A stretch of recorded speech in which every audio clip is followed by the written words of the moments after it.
What's going on, friends? It is SlashX87 here, back at it again with another PC build guide video for you today. What I have is an $800 PC, and I know that I said the $700 build was the maximum price to performance you can get, but I actually think this $800 build might be, because the parts in here you get are so good for the money, and if I was to build a PC today, this is what I would build. And before I get into the parts, I would like to give you all a big thank you for 2,800 subscribers. We're on a steady increase and the channel's just growing steadily, and that's always a good thing.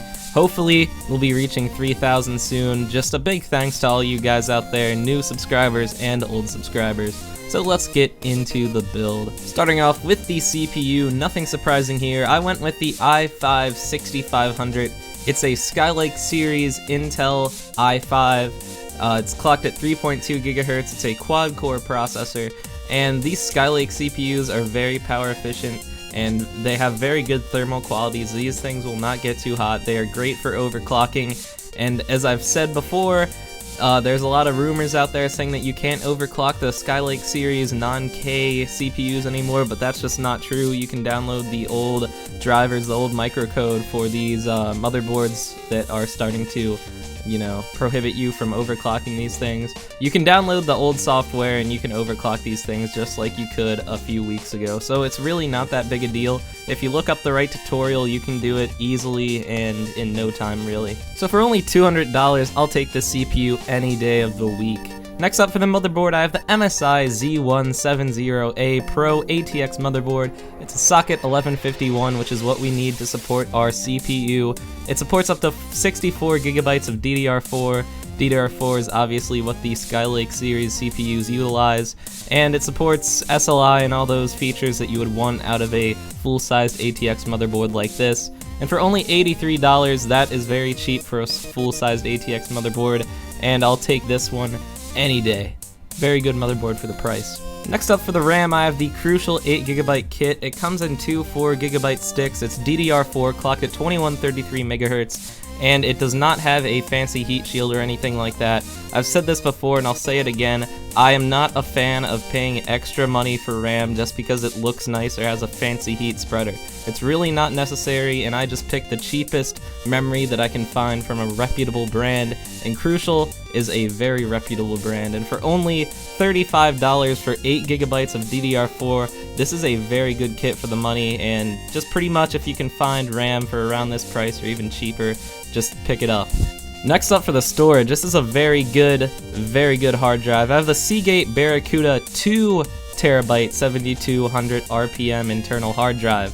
So this thing, as opposed to the 1TB hard drives you see in a lot of builds, is 2 terabytes. Now that is very important in today's gaming PC culture. Games are getting bigger and bigger, photos are getting bigger and bigger, all files are going to continue to get larger as time goes on, and 2 terabytes right now is definitely the sweet spot for the money, and for only $66, that's only like $20 more than a 1TB hard drive. You can't go wrong with a Seagate Barracuda 2 terabyte hard drive. Next up, the most important part of a gaming PC, we have the graphics card. I went with an EVGA GeForce GTX 970. It has 4 gigabytes of VRAM, it's super clocked version, and it has the ACX 2.0 cooler. Now I know somebody out there is going to say the R9 390 is a better deal, but it all comes down to personal preference, guys. They're both great GPUs, whether you want the R9 390 or you want the GTX 970. For me, I like to pair my Nvidia GPUs with Intel CPUs, and I like to pair my AMD CPUs with AMD GPUs. That's just me. It could be OCD, who knows, but that's just the way I like to roll, and whichever way you want to roll, that's your prerogative. If you want to go with an R9 390, it's still a great GPU. In fact, I own an R9 390. It's in this PC, which I'm recording this commentary on right now. So you can't tell me that I'm an Nvidia biased guy, because that is in my PC right now. So it all comes down to personal preference, guys.